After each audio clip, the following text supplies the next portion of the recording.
Hadirin yang dirahmati Allah, Al-Imam Asy-Syafi'i itu pernah menyampaikan, hidup kita ini di dunia hakikatnya hanya menunggu waktu sholat dan disolatkan. Hidup kita di dunia hanya menunggu waktu sholat dan disolatkan. Tadi pagi kita beraktivitas. Hakikatnya apa Ustaz? Hakikatnya menanti datangnya sholat zuhur. Sholat zuhur, sholat. Setelah ini kita aktivitas lagi. Apa hakikatnya? Menanti datangnya sholat asar. Asar, sore, beraktivitas, sibuk dengan dunia. Apa hakikatnya? Menanti datangnya waktu maghrib. Kalau waktu sholat tidak bertemu dengan kita, maka sudah saatnya waktu kita untuk disolatkan. Kullu ummatin, kata Nabi, setiap umatku itu umurnya 60 tahun. Situna wasab'una, antara 60 sampai 70 tahun. Jadi artinya dunia ini singkat sekali, bukan tujuan kita. Setelah ini masih ada kehidupan alam kubur kita. Setelah ini masih ada kehidupan alam akhirat kita. Maka manfaatkan selama kita masih hidup. Mohon maaf, kalau masih bisa sholat di belakang imam hari ini, sholatlah. Sebelum besok disolatkan di depan imam.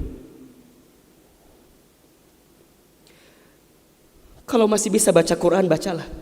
Belajar Quran.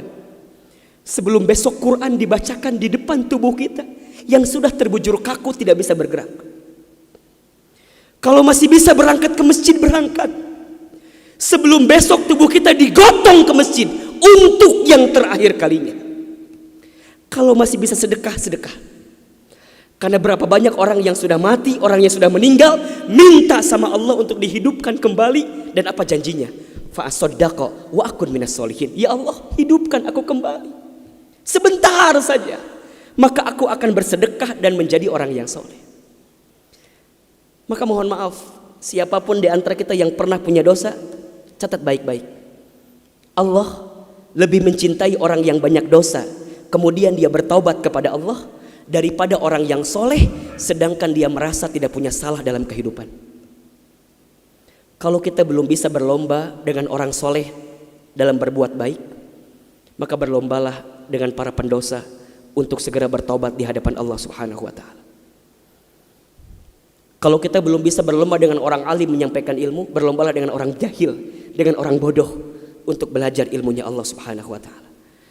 Mudah-mudahan kita semua kelak saat kembali kepada Allah dipanggil dengan panggilan yang kita rindukan semua. Ya ayyatuhan nafsul mutmainnah, irji'i ila rabbiki radiyatan mardiyah, fadkhuli fi ibadi wadkhuli jannati. Kata Allah, wahai hambaku yang tenang. Ustaz, kenapa disebut tenang? Karena selama hidupnya dia sudah mempersembahkan amalan terbaik di hadapan Allah Subhanahu wa ta'ala. Sampai kata Allah, kembali. Masuk ke dalam surga, masuk ke dalam rumahku. Hidup ini selesai. Maka jangan pernah khawatir dengan hidup ini selama kita menjalaninya di jalan Allah Subhanahu wa ta'ala.